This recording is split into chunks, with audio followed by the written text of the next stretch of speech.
Hello friends, welcome to my channel back to the basics. दोस्तों, हमारे channel का एक ही लक्ष्य है, एक ही टारगेट है, एक ही मोटो है, to clear UPSC examination without any fear and to remove this fear we do lots of hard work. जितना मेहनत करेंगे उतना ही डर आपसे दूर भागेगा। अभी हम लोग इकॉनमी रिलेटेड एमसीक्यू सॉल्व कर रहे हैं दोस्तों। इकॉनमी, जिसमें हमारा आज का टॉपिक है इंफ्रास्ट्रक्चर एंड मैन्युफैक्चरिंग। दोस्तों, मेरा नाम है आनंद मोहन। चलिए स्टार्ट करते हैं आज का वीडियो।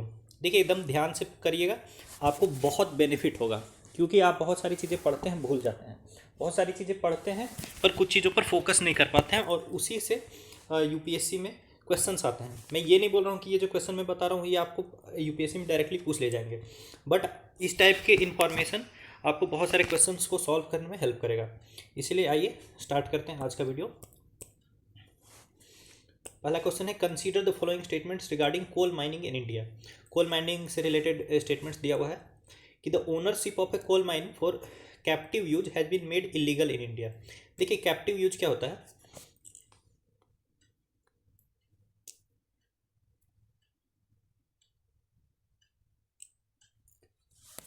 जैसे मान लीजिए कि एक स्टील की कंपनी है, तो स्टील बनाने के प्रोसेस में इसको कोयला चाहिए, तो कोल माइंस इसको दे दिया गया है, ये यहाँ से कोयला निकालेगी और अपने इंडस्ट्री में ही यूज करेगी। इसको बोलेंगे कैप्टिव यूज।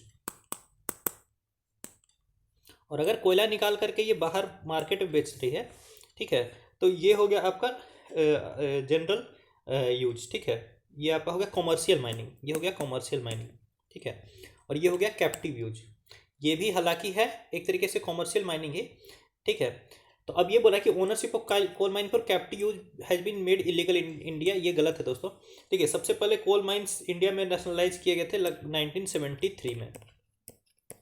1973 में सारा जो कोल माइंस है वो गवर्नमेंट ऑफ इंडिया ने नेशनलाइज कर दिया था, यानी कि सरकार का हो गया। फिर 1993 के आसपास पूरा प्राइवेटाइज तो नहीं किया, बट एक कैप्टिव यूज का प्रोविजन स्टार्ट कर दिया कि ठीक है कि कुछ इंडस्ट्री सिर्फ अपने इंडस्ट्रियल पर्पस के लिए कोल माइनिंग कर सकते हैं, जैसे स्टील के लिए, एल्युमिनियम इंडस्ट्री के लिए एंड ऑल दैट। तो कैप्टिव यूज के लिए कैप्टिव कोल माइनिंग जो है इंडिया में इलीगल नहीं है, लीगल है। ठीक है, तो पहला स्टेटमेंट आपका गलत है। दूसरा देखिए, companies both foreign and domestic registered in India are allowed to participate in the mining option. तो ये बिल्कुल सही स्टेटमेंट है, पहला गलत है, दूसरा सही है। इंडिया में फॉरेन कंपनी या डोमेस्टिक कंपनी जो भी इंडिया में रजिस्टर्ड है वो माइनिंग ऑक्शन में पार्टिसिपेट कर सकती है। आज का डेट का यही कहानी है। तो वन का राइट आंसर क्या हो गया? Option number B.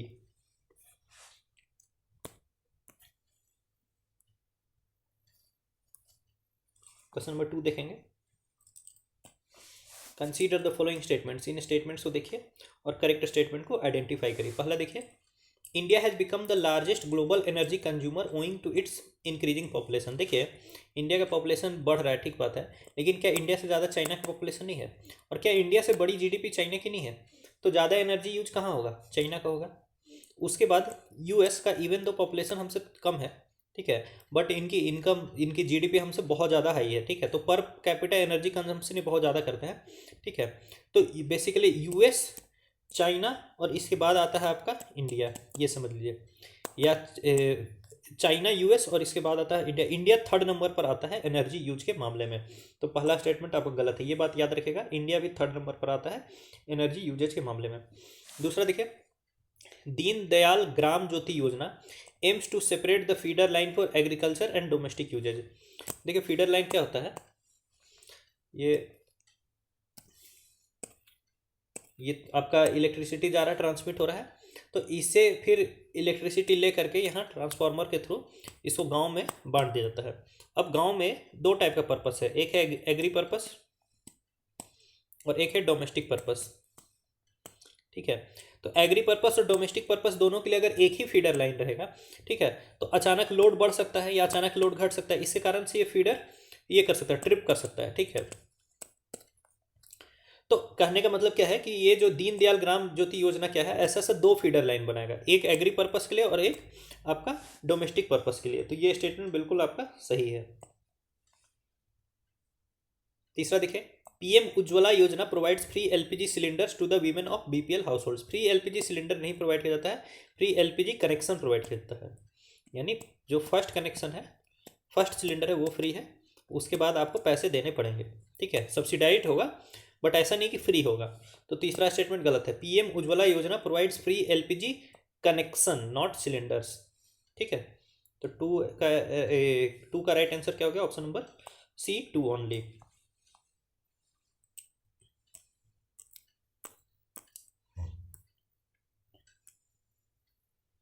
इन सब का मिनिस्ट्री आप याद रखिएगा, जैसे ये आपका प्रधानमंत्री उज्ज्वला योजना जो है वो है under ministry of petroleum and natural gas, ठीक है।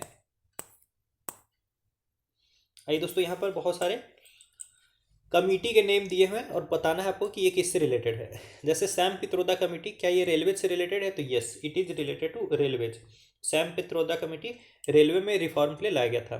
फिर जो शेखातर कमेटी है, शेखातकर कमेटी जो है ये आपका बॉर्डर रोड्स इंफ्रास्ट्रक्चर से रिलेटेड है, ये बिल्कुल सही बात है, ठीक है। शेखातकर कमेटी और करगिल रिव्यू कमेटी, ये दोनों आपको याद रखना है। तो करगिल रिव्यू कमेटी में तो आपको कोई दिक्कत नहीं होगा, क्योंकि आपको पता याद होगा कि करगिल में इंडिया पाकिस्तान का वॉर हुआ था, ठीक है। तो करगिल रिव्यू कमेटी भी इसी से रिलेटेड है, आपका सिक्योरिटी पर्पस से ही रिलेटेड है। और वही शेखातकर कमेटी भी इसी से रिलेटेड है आपका, ठीक है। तो दूसरा स्टेटमेंट भी करेक्ट है, पहला भी करेक्ट है। तीसरा देखिए, अनूप सतपथी कमेटी, ये मिनिमम वेजेस से रिलेटेड रिफॉर्म के लिए इसको बनाया गया था, तो तीसरा भी आपका करेक्ट है। फिर देखिए S Tarapore committee, S Tarapore committee की इसी नाम से, मतलब इसी चेयरमैन की अध्यक्षता में 2 कमेटी बनाए गए थे, ठीक है। और ये बनाया गया था आपका कैपिटल अकाउंट कन्वर्टेबिलिटी के लिए, कैपिटल अकाउंट कन्वर्टेबिलिटी के लिए। तो ये दोनों स्टेटमेंट आपका, ये मतलब ये चारों स्टेटमेंट आपका करेक्ट है। तो राइट आंसर क्या हो जाएगा, 3 का option number D, 1 2 3 and 4।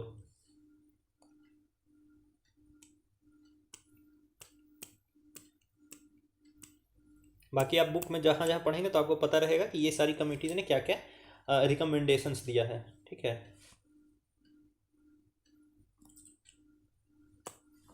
In relation to the MP lads member of parliament local area development scheme, तो एमपी लैड सबसे पहले समझ लीजिए कि ये ministry of statistics and programme implementation के अंदर आता है।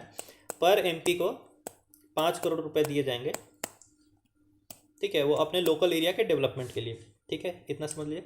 ये जो फंड है ये नॉन लैप्सेबल होगा, नॉन लैप्सेबल यानी 1 साल में खर्च नहीं हो पाए तो कोई बात नहीं, वो पैसा वहीं उसी अकाउंट में पड़ा रहेगा, आगे अगला साल फिर 5 करोड़ रुपये मिल जाएगा, ठीक है। तो ये समझ लीजिए। उसके बाद जो राज्यसभा का एमपी है या फिर जो नॉमिनेटेड एमपी है, तो राज्यसभा का एमपी अपने स्टेट के किसी भी कॉन्स्टिट्यूएंसी में उसको खर्च सकता है, और नॉमिनेटेड एमपी जो है वो इंडिया के किसी भी कॉन्स्टिट्यूएंसी में उसको खर्च कर सकता है, ठीक है। प्लस कोई एमपी अगर डिजास्टर वगैरह कुछ आता है तो अपने कॉन्स्टिट्यूएंसी से बाहर दूसरे कॉन्स्टिट्यूएंसी में भी कुछ पैसे खर्च कर सकता है अपने एमपी लैड स्कीम में से, ठीक है। तो ये हो गया आपका एमपी लैड स्कीम। अब इसको पढ़िए। It allows an MP to undertake a project outside his her constituency at the time of natural disasters. ये बात बिल्कुल सही है, पूरा का पूरा नहीं, लेकिन उसमें से एमपी लैड्स में से कुछ पैसा दूसरी कॉन्स्टिट्यूएंसी में भी खर्च कर सकता है डिजास्टर वगैरह के टाइम में। तो पहला स्टेटमेंट बिल्कुल करेक्ट है।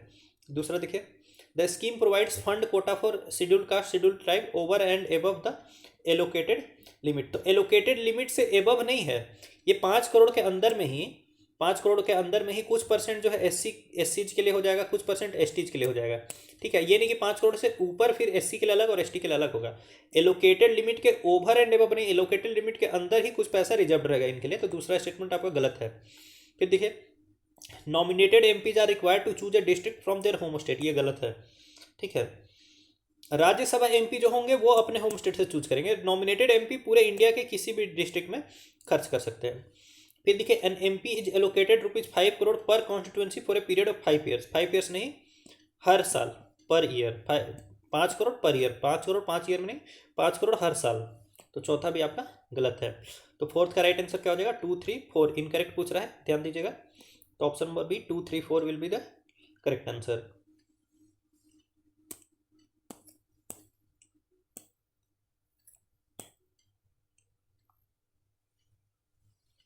देखिए यहाँ कुछ फैक्टर्स दिया है और पूछ रहा है कि which of the above factors are likely to act as an obstacle, obstacle यानी बाधा, for India to be a part of global assembly chain for the network products. ठीक है, जो जो नेटवर्क प्रोडक्ट्स होते हैं, यानी कि प्रोडक्ट का कुछ पार्ट एक जगह बना, दूसरा पार्ट उस जगह बना, तीसरा पार्ट कुछ जगह बना, फिर किसी तीनों को कहीं पर असेंबल किया गया, तो अलग अलग कंट्रीज में सारा प्रोसेस हो रहा है, तो इसी को बोलते हैं assembly chain for network products. तो इंडिया अगर इसका पार्ट बनना चाहता है, असेंबली चेन का पार्ट बनना चाहता है, तो इसमें क्या क्या चीज़ें बाधा का काम करेगी। ठीक है, तो पहला देखिए, export of assembled goods to the richer countries, ये बाधा का काम नहीं करेगी, ये एक तरीके से आपका फैसिलिटेट करेगी, तो पहला गलत है। दूसरा देखिए, surge in the protectionist policies among the countries. हाँ, प्रोटेक्शनिस्ट पॉलिसीज का मतलब क्या है कि अगर कोई देश ऐसा बोलता है कि बाहर से सामान अब हम कम से कम इंपोर्ट करेंगे, ज़्यादा से ज़्यादा चीज़ तो हम खुद ही बनाएंगे, तो इसको बोलते हैं प्रोटेक्शनिस्ट पॉलिसीज। अगर प्रोटेक्शनिस्ट पॉलिसीज लोग कोई कंट्री अपना रही है, तो ये सारी चीज़ें क्या करेगी, आपके ऑब्स्टेकल का काम करेगी, तो दूसरा बिल्कुल करेक्ट है। फिर तीसरा देखिए, लैक ऑफ डेमोग्राफिक डिविडेंड, यानी आपके पास लोग तो हैं बट उनके पास स्किल नहीं है। ठीक है, या फिर लोग ही नहीं है काम करने वाले, दोनों में से दोनों चीज़ें हो सकती है, या तो लोग ही नहीं काम करने वाले और या फिर लोग हैं तो उनके पास स्किल की कमी है। ठीक है, तो इस केस में भी क्या होगा, आप का जो है ये असेंबली चेन का पार्ट आप सही से नहीं बन पाएंगे। फिर देखिए, पॉलिटिकल इंस्टेबिलिटी, पॉलिटिकल इंस्टेबिलिटी से भी आप इस असेंबली चेन का पार्ट नहीं बन पाएंगे। फिर फिफ्थ देखिए, इम्प्रूव्ड ट्रांसपोर्ट एंड कम्युनिकेशन, अगर ट्रांसपोर्ट एंड कम्युनिकेशन इंप्रूव होगा तो फिर आप जो असेंबली चेन का पार्ट आसानी से बन पाएंगे, तो फिफ्थ इसका ऑब्स्टेकल का काम नहीं करेगा। ठीक है, तो फिफ्थ का राइट आंसर क्या हो गया, 2, 3 एंड 4 ओनली। बहुत ही ईजी क्वेश्चन हैं ये, बहुत ही ईजी और प्यारे प्यारे क्वेश्चन हैं, और आप लोग भी बहुत ही प्यारे प्यारे हैं। आइए ये देखिए, in relation to the model tenancy act 2019, तो मॉडल टेनेंसी एक्ट लाया गया था दोस्तों इंडिया में टेनेंसी को रेगुलेट करने के लिए। टेनेंसी का क्या मतलब होता है, जैसे मेरे पास कुछ डोमेस्टिक इंफ्रास्ट्रक्चर है, जैसे घर बना करके रखा हूँ मैं, और या फिर कुछ कॉमर्शियल इंफ्रास्ट्रक्चर है, जैसे मॉल बना करके रखा हूँ मैं। ठीक है, तो घर को मैं किसी को रेंट पर देता हूँ, या मॉल को किसी मॉल में अलग अलग दुकानों को किसी को रेंट पर देता हूँ, तो रेंट जो जिनको रेंट पर दे रहा हूँ वो लोग कहलाएंगे टेनेंट, इधर कहलाएंगे डोमेस्टिक, इधर कहलाएंगे कॉमर्शियल टेनेंट। ठीक है, तो इसी को रेगुलेट करने के लिए मॉडल टेनेंसी एक्ट लाया गया था। तो पहला देखिए, commercial properties are kept outside the purview of this act. ठीक है, तो पहला तो स्टेटमेंट आपका गलत है दोस्तों। ठीक है, इसमें कॉमर्शियल प्रॉपर्टीज भी है और जो नॉन कॉमर्शियल प्रॉपर्टीज है वो भी है, रेजिडेंशियल प्रॉपर्टीज भी है। ठीक है, तो पहला स्टेटमेंट गलत है। दूसरा देखिए, the highest appeal under the act lies with the high court of the state where property is registered. ठीक है, तो सबसे पहले यहाँ समझ लीजिए कि ये मॉडल टेनेंसी एक्ट का हायरार्की क्या है। सबसे पहले है डिस्ट्रिक्ट कलेक्टर। ठीक है, डिस्ट्रिक्ट कलेक्टर है, उसके ऊपर है रेंट कोर्ट,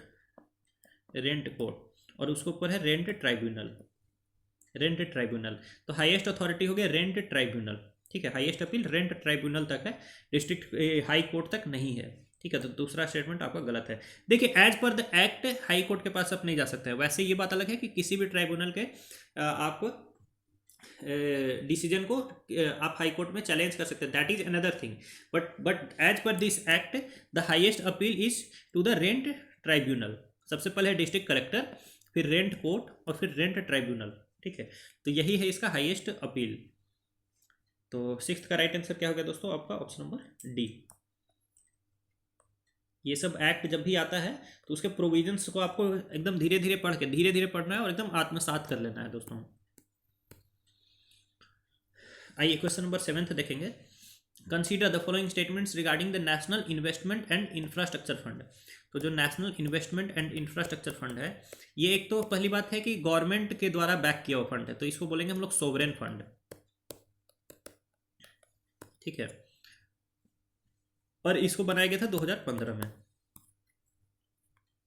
ठीक है, चलिए देखिए, it is India's first sovereign wealth fund that invests in infrastructure and related sectors in India. तो ये स्टेटमेंट आपका बिल्कुल करेक्ट है। ठीक है, क्योंकि ये गवर्नमेंट बैक्ड फंड है, अगर किसी भी फंड को गवर्नमेंट बैक करती है तो उसको सोवरेन फंड बोलेंगे। ठीक है, और ये इंफ्रास्ट्रक्चर में इन्वेस्ट, इसका नाम ही बता रहा है कि मैं इंफ्रास्ट्रक्चर के लिए आया हूँ।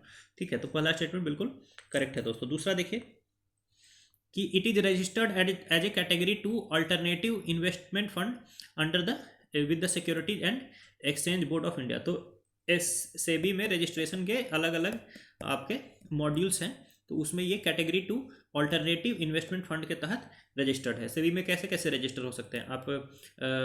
स्टॉक एक्सचेंज के रूप में रजिस्टर हो सकते हैं, ठीक है, म्यूचुअल फंड के रूप में रजिस्टर हो सकते हैं। तो इस तरह का कैटेगरीज होता है, तो उसी में ये ऑल्टरनेटिव इन्वेस्टमेंट फंड के रूप में रजिस्टर्ड है। तो second statement is also correct, ठीक है।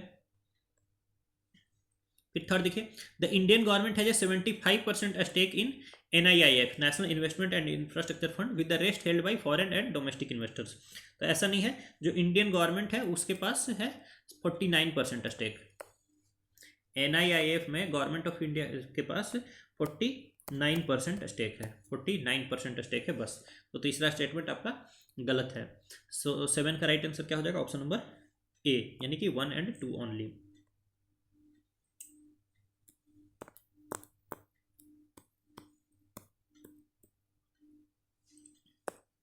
आइए देखते हैं, consider the following statements regarding the hybrid annuity model.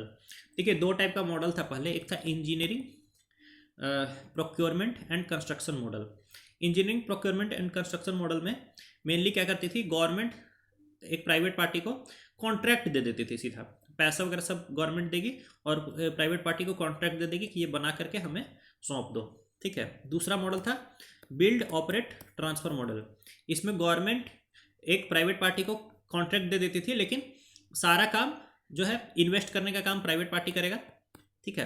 तो प्राइवेट पार्टी का आपका फाइनेंशियल रिस्क हो गया, लैंड एक्विजिशन का काम भी प्राइवेट पार्टी करेगा, तो उसका भी एक रिस्क है, ठीक है। और उसके बाद क्या था कि 10 साल के लिए या 15 साल के लिए वो जो रोड बनाया है प्राइवेट पार्टी ने, उस रोड पर टोल वगैरह वो प्राइवेट पार्टी ही कलेक्ट करेगी, और उस टोल के बाद जो है 10 साल या 15 साल के बाद वो प्रॉपर्टी वो प्राइवेट पार्टी गवर्नमेंट को वापस कर देगी, ठीक है। Build operate transfer model. तो अगर 15 साल में वो अपना इन्वेस्टमेंट नहीं निकाल पाई तो फिर उसका लॉस, ठीक है। तो ये है, तो एक मॉडल में यानी कि EPC में पूरी गवर्नमेंट का एक तरीके से रिस्क है, और BOT में पूरी तरीके से प्राइवेट पार्टी का रिस्क है, ठीक है। तो दोनों को मर्ज कर दिया गया एक नए मॉडल की तरफ, जिसको बोला जाता है हाइब्रिड एन्युइटी मॉडल, ठीक है। इसमें इंजीनियरिंग प्रोक्योरमेंट कंस्ट्रक्शन और बिल्ड ऑपरेट ट्रांसफर दोनों मॉडल को मर्ज किया गया है। तो देखिए, it is A mix of EPC and BOT। तो पहला स्टेटमेंट बिल्कुल करेक्ट है।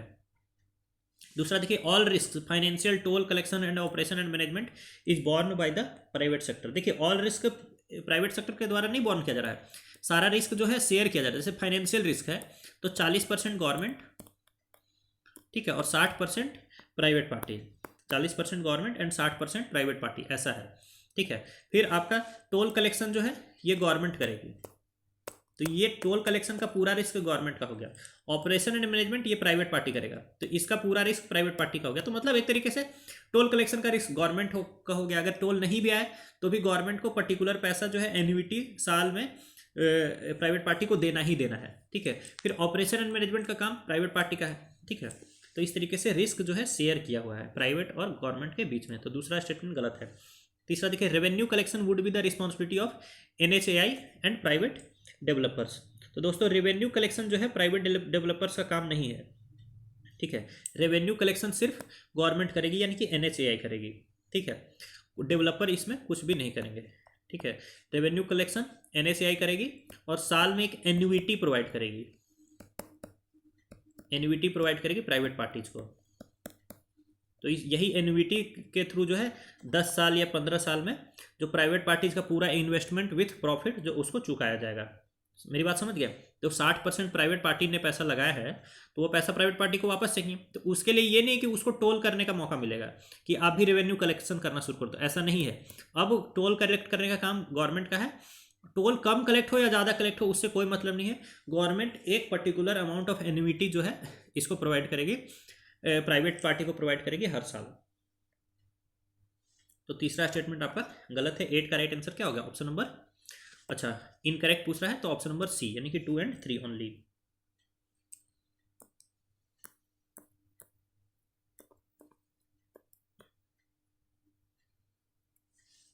देखिए, यह है एक टूलिप प्रोग्राम। तो टूलिप प्रोग्राम के बारे में करेक्ट स्टेटमेंट पूछ रहा है। टूलिप का फुल फॉर्म होता है दोस्तों the urban learning internship programme, the urban learning internship programme, पहले तो नाम आप समझ लीजिए तो बहुत सारी चीज़ें आपको क्लियर हो जाएगी। The urban learning internship programme, ठीक है। तो it is a programme for providing internship opportunities, ठीक है। तो अर्बन लर्निंग इंटर्नशिप प्रोग्राम तो उसी के लिए है। To fresh Indian governments graduates in the urban local bodies and smart cities. तो अर्बन लर्निंग इंटर्नशिप प्रोग्राम नाम से ही क्लियर हो रहा है कि ऑब्जेक्टिव तो यही है, ठीक है। दूसरा देखिए, it is being implemented through a partnership between ministry of housing and urban affairs and NCERT. एक बात याद रखिए कि एनसीईआरटी स्कूल के बच्चों के लिए होती है, और स्कूल के बच्चों को इंडिया में भी इंटर्नशिप वगैरह का ऑप्शन नहीं है, ये कॉलेज के बच्चों को इंटर्नशिप प्रोवाइड करना है। तो यहाँ एनसीईआरटी नहीं काम करेगी, महुआ यानी ministry of housing and urban affairs के साथ में AICTE all India council of technical education, इन दोनों के पार्टनरशिप से इसको इम्प्लीमेंट किया जा रहा है। तो दूसरा स्टेटमेंट आपका दोस्तों गलत है। फिर तीसरा देखिए, it Lay's emphasis on the doctrine of imparting education by learning by doing method. तो ये इंटर्नशिप इसीलिए प्रोवाइड किया जा रहा है ताकि कुछ चीज़ें जो सीखनी है वो सिर्फ कॉलेज में नहीं सीखी जा सकती है, तो कुछ चीज़ें आप सिर्फ करके सीख सकते हो, तो प्रैक्टिकली सीख सकते हो। तो लर्निंग बाय डूइंग मेथड को प्रमोट करने के लिए ही ये टूलिप प्रोग्राम को लाया गया। तो थर्ड आपका करेक्ट है। तो 9th का राइट आंसर क्या हो जाएगा? Option number B, 1 and 3 only.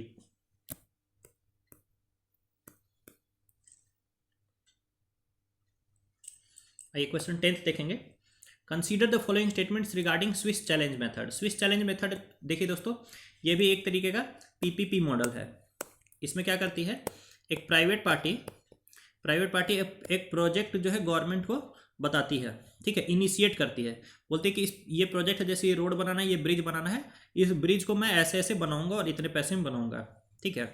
फिर जो इस प्राइवेट पार्टी का प्रपोजल है, इस प्रपोजल को गवर्नमेंट जो है मार्केट में रख देती है, बोलती है कि इससे बेटर डील अगर कोई ले आ सकता है, यानी कि इनसे कम पैसे में या फिर इससे बेटर इस प्रोजेक्ट का कोई इम्प्लीमेंटेशन कर सकता है, तो वो भी अपना बिड डाल दे, यानी ठीक है अपना बिड डाल दे। तो इसीलिए इसको बोला स्विच चैलेंज मेथड, यानी ओपन चैलेंज है, ठीक है।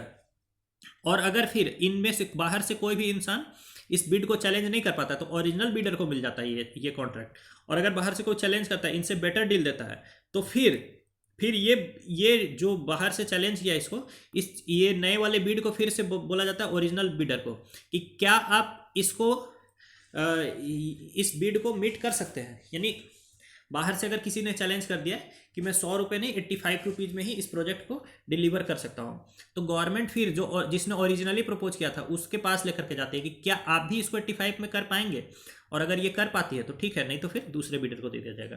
तो इस टाइप का इसका कुछ चलता है स्विस चैलेंज मेथड। तो देखिए, it is a method of bidding often used in public projects in which an interested party initiates a proposal for a contract और the bid for a project. तो ये बिल्कुल सही है, यही मैंने आपको बताया कि प्राइवेट पार्टी खुद प्रपोज करती है सबसे पहले। तो फिर देखिए, this method can be applied to projects that are taken upon PPP basis only. ऐसा नहीं है, PPP बेसिस पर भी हो सकता है, ओनली प्राइवेट बेसिस पर भी हो सकता है, ठीक है। तो दूसरा स्टेटमेंट आपका गलत है। तो 10th का राइट आंसर क्या हो जाएगा? Option number B, 2 only.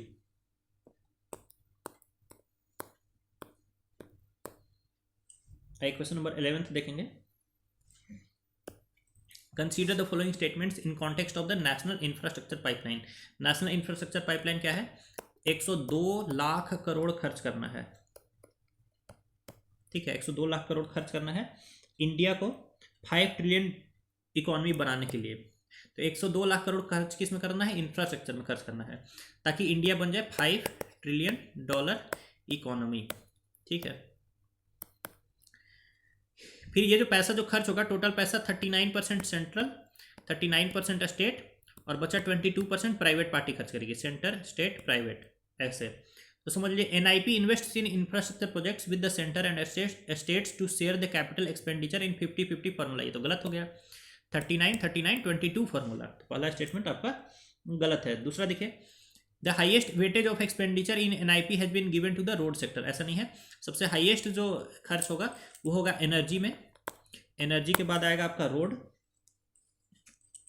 Energy के बाद रोड के बाद अर्बन सेक्टर, अर्बन के बाद रेलवे सेक्टर। तो ये आप समझ लीजिए, उसके बाद भी और भी सेक्टर्स हैं, लेकिन ये मैंने आपको मेजर बताया, ठीक है। तो दूसरा स्टेटमेंट आपका गलत है, हाईएस्ट वेटेज दिया गया है एनर्जी सेक्टर को, ठीक है। तीसरा देखिए, the NIP covers both economic and social infrastructure projects. तो ये बात बिल्कुल सही है दोस्तों, इसमें सोशल इंफ्रास्ट्रक्चर भी है और इकोनॉमिक इंफ्रास्ट्रक्चर भी है। ठीक है, सोशल इंफ्रास्ट्रक्चर में क्या हो गया, जैसे हेल्थ इंफ्रास्ट्रक्चर, फिर सैनिटेशन, वाटर, तो ये सब आपका सोशल इंफ्रास्ट्रक्चर हो गया। ठीक है, बाकी रोड बनाना, ठीक है, पावर प्लांट बनाना, ये सब आपका क्या होगा, इकोनॉमिक इंफ्रास्ट्रक्चर हो गया। तो इन सभी पे खर्च करेगी ये नेशनल इंफ्रास्ट्रक्चर पाइपलाइन। तो तीसरा स्टेटमेंट करेक्ट है, पहला दूसरा इनकरेक्ट है। तो 11th का राइट आंसर क्या हो जाएगा, option number B, 3 only.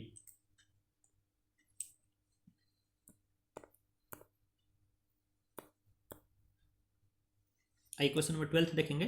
Consider the following statements regarding national urban digital mission. तो नेशनल अर्बन डिजिटल मिशन के बारे में देखिए स्टेटमेंट। पहला है कि it aims to build the shared digital infrastructure for urban to rural connectivity. इसमें rural का कोई मतलब ही नहीं है और कनेक्टिविटी कुछ नहीं, ये अर्बन गवर्नेंस को इम्प्रूव करने के लिए लाया गया है। ठीक है, अर्बन गवर्नेंस को डिजिटाइज करने के लिए लाया गया है। ठीक है, डिजिटाइज करने के लिए लाया गया, इसमें रूरल का कोई लेना देना नहीं है। फिर दूसरा स्टेटमेंट देखिए कि it has been launched by the ministry of housing and urban affairs along with the ministry of science and technology. ठीक है, तो ये समझ लीजिए, ये डिजिटल से आपको थोड़ा ध्यान रखना चाहिए कि ये साइंस एंड टेक्नोलॉजी मिनिस्ट्री यहाँ नहीं है। देखिए अर्बन वाला कंपोनेंट सही है कि यहाँ पर है ministry of housing and urban affairs और साथ में है ministry of electronics and information technology. ठीक है, तो ministry of housing and urban affairs plus ministry of electronics and information technology. देखिए मैं एक वीडियो लास्ट में लाऊंगा जिसमें कि सारे स्कीम्स किस किस मिनिस्ट्रीज के अंदर हैं ये आपको बताऊंगा, बट अभी आप थोड़ा गेस कर सकते हैं वैसे तो, बट ज़्यादा गेस मत करिए। ठीक है, दूसरा स्टेटमेंट भी आपका क्या है, गलत है, पहला भी गलत है दोस्तों। तो 12th का राइट आंसर क्या हो गया, इनकरेक्ट पूछ रहा है, option number C, both 1 and 2 are incorrect.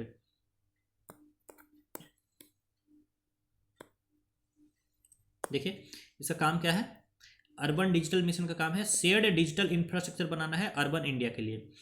3 pillar पे काम करना है, पीपल, प्रोसेस और प्लेटफॉर्म। ठीक है, होलिस्टिक सपोर्ट प्रोवाइड करना है सिटीज एंड टाउन्स को। ठीक है, क्वेश्चन नंबर 13 देखेंगे। Consider the following statements regarding the PM गति शक्ति नेशनल मास्टर प्लान। तो PM गति शक्ति नेशनल मास्टर प्लान क्या है, जैसे ऊपर आया था नेशनल इंफ्रास्ट्रक्चर पाइपलाइन, तो इसको इम्प्लीमेंट करने के लिए अब जैसे बहुत सारे मिनिस्ट्रीज को इकट्ठे काम करना होगा, तो 16 मिनिस्ट्रीज को इकट्ठे काम करवाने के लिए, ठीक है, उसमें कन्वर्जेंस के साथ वो लोग काम कर पाए, सिंक्रोनाइज होकर काम कर पाए, हारमोनियस वे में काम कर पाए, इसके लिए ये बनाया गया है आपका एक प्लेटफॉर्म जिसका नाम है PM गति शक्ति नेशनल मास्टर प्लान। ठीक है तो पहला स्टेटमेंट देखेंगे इसमें कि it aims to coordinate planning and execution of infrastructure projects to bring down logistics cost and reduce the turn around time. तो पहला स्टेटमेंट बिल्कुल सही है कि ये कोऑर्डिनेट करने के लिए ही लाया गया है कि सारे मिनिस्ट्री के बीच में प्रॉपर कोऑर्डिनेशन और कन्वर्जेंस हो पाए। तो पहला स्टेटमेंट बिल्कुल करेक्ट है। दूसरा देखिए, the plan will not cover electronic parks, industrial corridors and agri zones. आप सोचिए कि 102 लाख करोड़ का इंफ्रास्ट्रक्चर प्लान है, तो ये क्या एग्री जोन्स को कवर नहीं करेगा, इलेक्ट्रॉनिक पार्क्स को कवर नहीं करेगा, इंडस्ट्रियल कॉरिडोर्स को कवर नहीं, सबको कवर करेगा। इंफ्रास्ट्रक्चर रिलेटेड कोई भी चीज़ इससे छूटेगी ही नहीं, सोशल इकोनॉमिक सारे इंफ्रास्ट्रक्चर कवर होंगे, इलेक्ट्रॉनिक पार्क्स भी कवर होंगे, सब कुछ ही कवर होगा। आप समझ लीजिए 102 लाख करोड़ का प्रोजेक्ट कम नहीं होता दोस्तों, बहुत बड़ा प्रोजेक्ट है। ठीक है, तो दूसरा स्टेटमेंट आपका गलत है। तीसरा देखिए, it endeavours to build next generation infrastructure which improves ease of living as well as ease of doing business. तो ये आपका स्टेटमेंट बिल्कुल सही है, इसका काम यही है, पर्पस ये है कि ईज ऑफ लिविंग को भी इंप्रूव किया जाए और ईज ऑफ डूइंग बिजनेस को भी इंप्रूव किया जाए। तो 1 and 3 आपका करेक्ट है दोस्तों। 13th का राइट आंसर क्या होगा, option number B.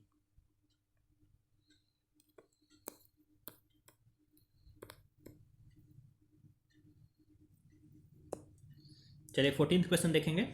Consider the following statements regarding the national industrial corridor programme. तो नेशनल इंडस्ट्रियल कॉरिडोर प्रोग्राम के बारे में स्टेटमेंट्स दिया हुआ है, इसको देखिए।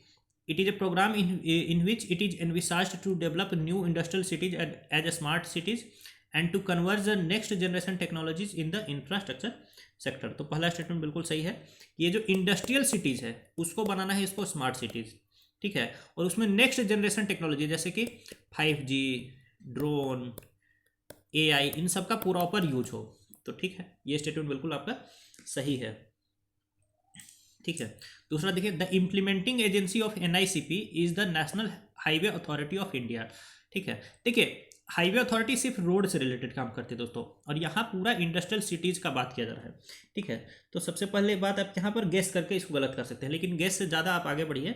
यहाँ पर आपको एक स्पेशल एजेंसी बनाया गया है जिसका नाम है national industrial corridor development and implementation trust. National industrial corridor development and industrial trust, जिसको फॉर्म किया गया है DPIIT के अंदर में।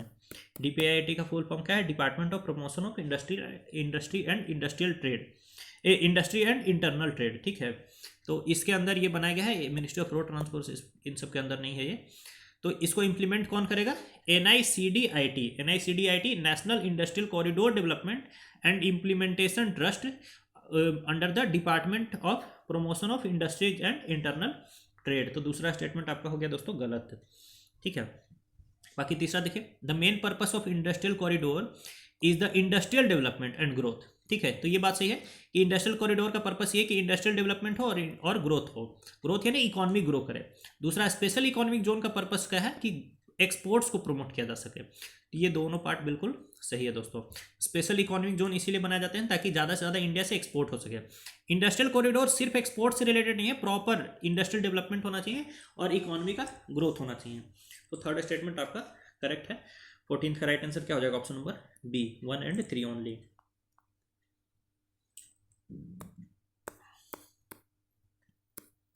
आइए 15th क्वेश्चन देखेंगे दोस्तों, और ये क्वेश्चन अब आप लोग अटेम्प्ट करेंगे क्योंकि ये लास्ट क्वेश्चन है। ठीक है, हमारे आज का सेशन का। तो मैं इसको पढ़ता हूँ। हाइब्रिड NVT मॉडल के बारे में करेक्ट स्टेटमेंट्स आइडेंटिफाई करना है। ऑलरेडी मैं ये आपको बता चुका हूँ तो मुश्किल नहीं होगा। Under this model NHAI page 40% of total project and 60% arrange by the road developer. मतलब कह रहा है कि 40% गवर्नमेंट देती है एक तरीके से और 60% प्राइवेट पार्टी देता है। तो आपको बताना है कि ये सही है या गलत है। ऑलरेडी हम लोग डिस्कस कर चुके हैं। दूसरा बताइए, the government bears all the operations and maintenance risk and also the full financial risk. तो ये बोल रहा है कि ऑपरेशन एंड मेंटेनेंस रिस्क और प्लस फाइनेंशियल रिस्क ये दोनों गवर्नमेंट बियर करते हैं। तो आपको बताना है इट इज़ राइट और रॉन्ग। तीसरा बताइए, the cost of projects under the hybrid NVT model is inflation indexed. यानी जो प्रोजेक्ट का कॉस्ट है, जैसे 2013 में स्टार्ट हुआ तो 14 में तो हर चीज़ का प्राइस अधिक होगा, 15 में और प्राइस अधिक होगा, 16 में और प्राइस अधिक होगा। तो इसका प्रोजेक्ट इम्प्लीमेंटेशन जो है इन्फ्लेशन इंडेक्स्ड मेथड से किया जाएगा। तो आपको बताना है कि इट इज़ राइट और रॉन्ग। ठीक है, and accordingly you will mark the correct answer. ठीक है दोस्तों, तो इसी के साथ हमारा आज का सेशन ये फिनिश होता है।